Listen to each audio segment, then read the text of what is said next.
I think that maybe we'll move into something called hot mess kitchen videos.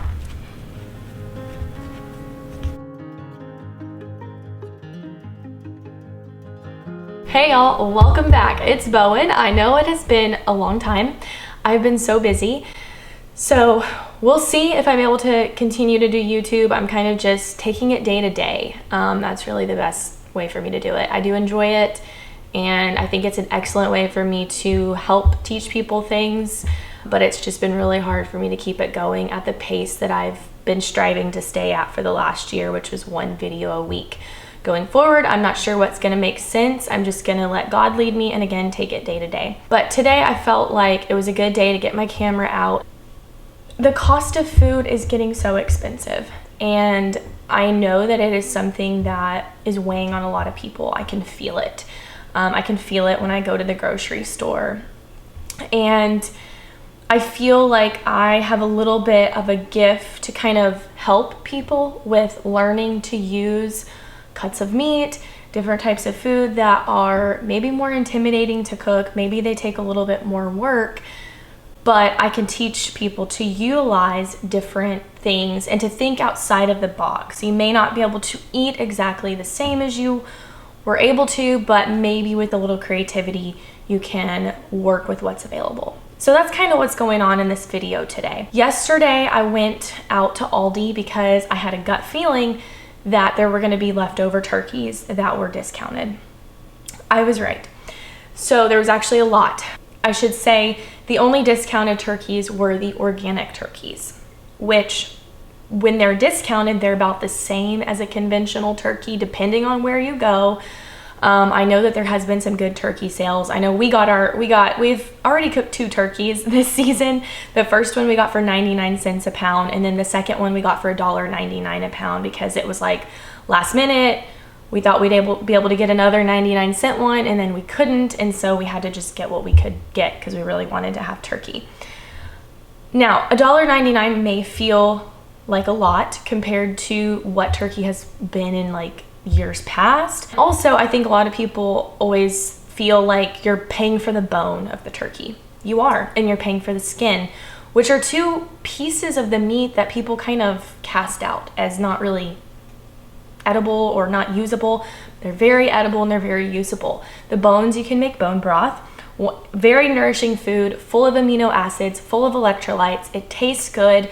You can cook so many things with it. You can use it to cook your beans and rice, and you're adding in beneficial amino acids and electrolytes. So it is a really good way to actually stretch other types of food. So bone broth is one thing that you can utilize. Once you make bone broth, you can make bone meal, and that's very easy to make. I've done a whole video on this, and I'll link it in this video. The skin on chicken and turkey is edible. We often throw it away, but this is actually a very rich source of collagen. So why not include the skin in your diet and get a free source of collagen versus buying a collagen supplement? So that is an excellent way to add those good amino acids into your diet. Back to the turkey. I got 2 organic turkeys for about $1.50 a pound. They were 50% off. So I went ahead and got 2 of those. And that's what I'm gonna be working on today. I'm going to bake one of the turkeys. We got 2, like I said. I froze one later for Christmas time when we're planning to do some more smoking outside. We'll probably smoke that one, but the other one I'm gonna bake in my oven, shred it up, and use it to make other dishes. I think we kind of get sick of turkey just eating it plain on the plate. It's like, I don't really wanna eat that again. But at $1.50 a pound for that, that's something you can do other things with. Think of it as chicken. You can make enchiladas with it. You can make pot pie. You can make stew. You can make soup. You can make turkey salad. There are so many ways you can utilize that. So if you're able to get out and get some discounted turkeys, this is an opportunity to stretch your food budget and do with what is available and what you can. So I just wanted to encourage you with that today. I wanted to encourage you that, I'm gonna go on a tangent. That is another reason why I haven't been able to film as much. I feel like I have been in this kitchen nonstop for the last 2 months because we're in a place where things just feel tighter. The budget just feels tighter. Now it's like I'm having to be very creative and I'm having to work harder in my kitchen. And that's just part of the season.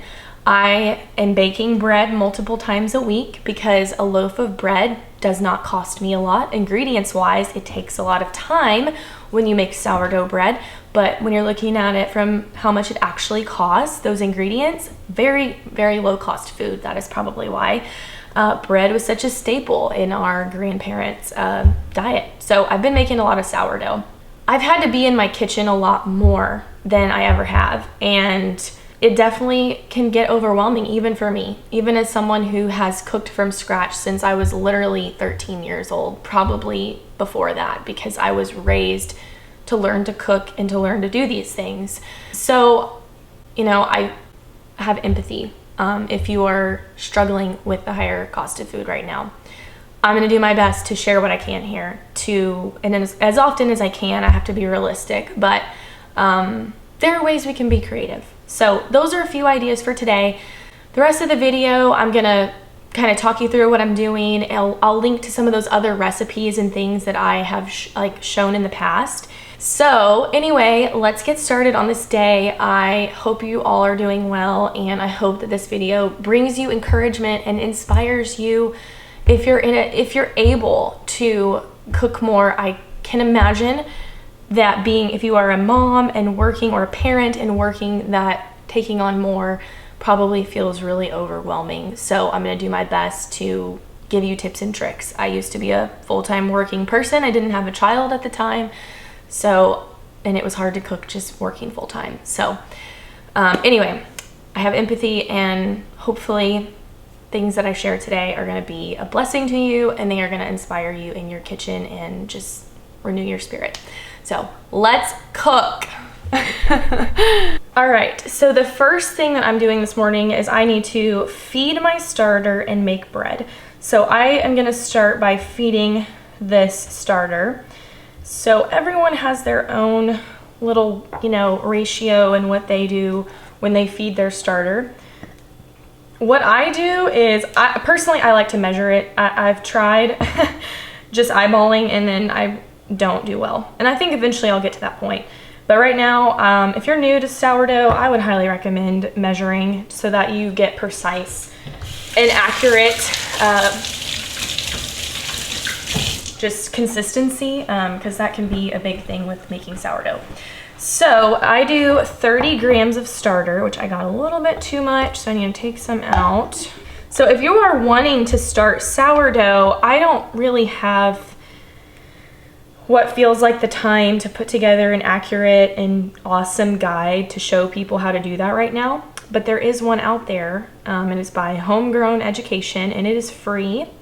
And that's kind of where I started. I started with her guide, and then I kind of moved over to The Perfect Loaf is the name of the other one that I've been kind of referencing to learn more about using different types of flour and just different methods. His website's great. So, okay, so once I have the starter in, then I do 140 grams of flour. So I gotta go really slow to give this thing time to catch up. Okay, got the water in there. Now is the mixing. So there's that. You really want to get down on the sides like that and just kind of push and really make sure that you're getting that starter incorporated into the flour. And now it's time to make bread.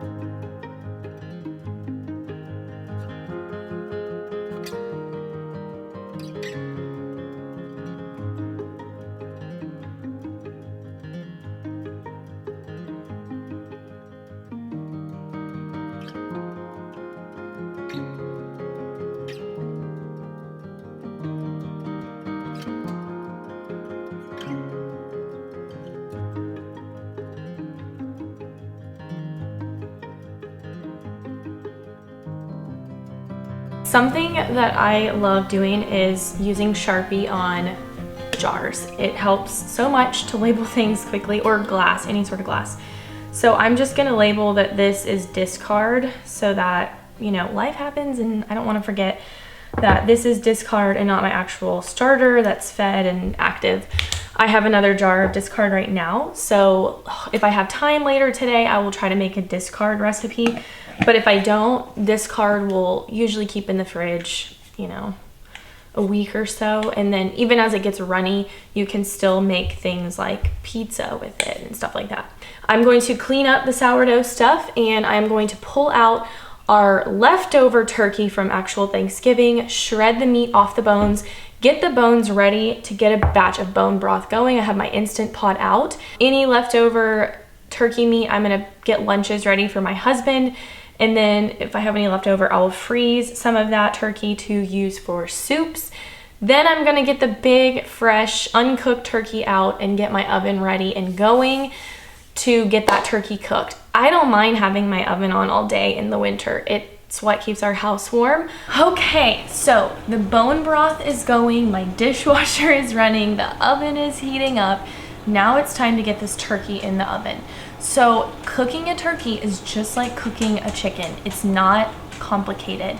Just start with the basics. I'm cooking this turkey solely for the purpose of shredding all of the meat off and then using that meat in other dishes like enchiladas, pot pies, stews, soups, whatever comes to mind.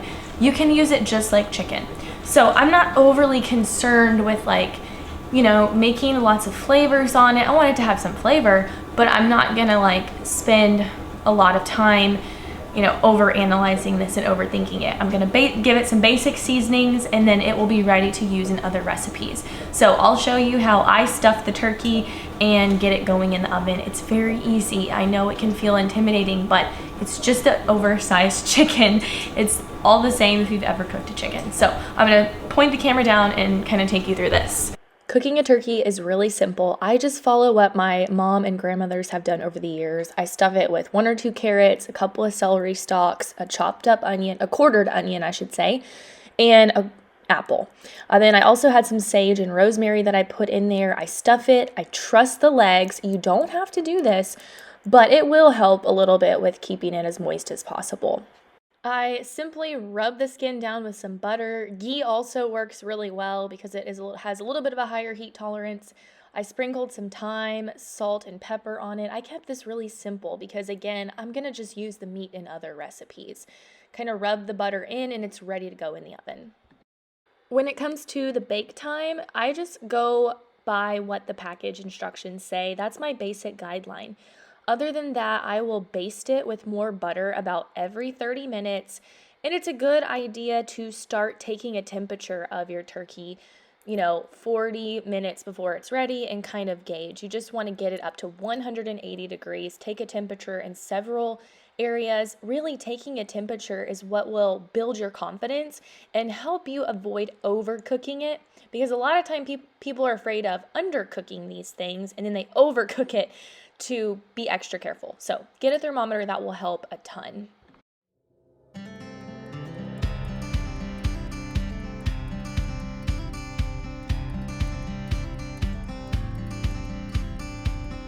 All right, y'all, good morning. It is day 2 of these tasks, kind of continuing into the next day. So yesterday I got the turkey done. My husband actually deboned it for me when he got home. I still have to kind of clean it up and cut it up and get it ready for the freezer today.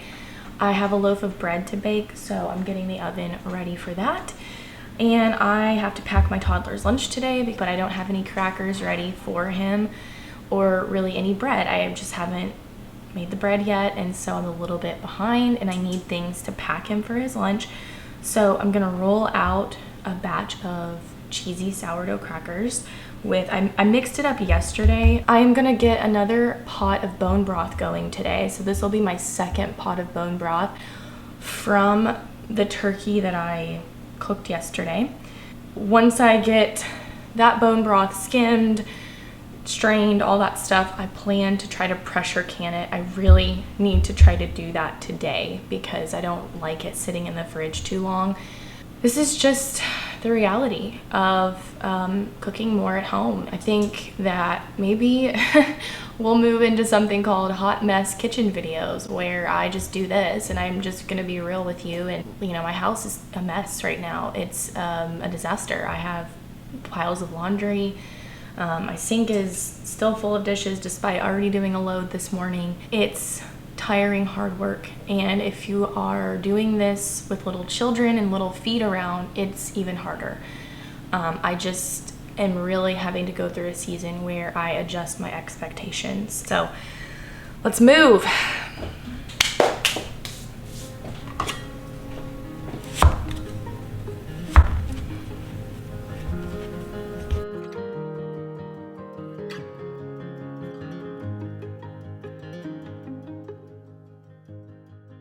So I wanted to show y'all this. I had one cherry tomato plant at the end of summer into fall, and I have about 6 boxes like this in my closet with tomatoes that are still ripening. So I picked them all green, and so I have to go through about once a week and just pick out the ones that are getting close to ripening, and then they'll kind of ripen a little bit more.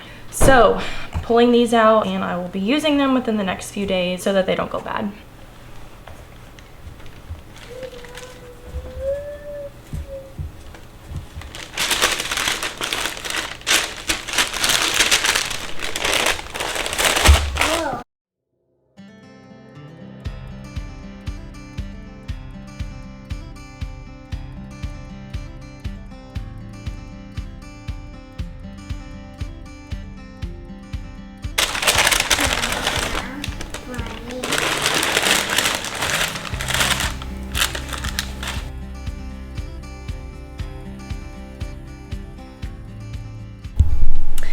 All right, y'all, so I've decided I'm gonna go ahead and end the video here, this beautiful loaf of sourdough, because truly this video would never end, because the work in a home and a kitchen is never ending.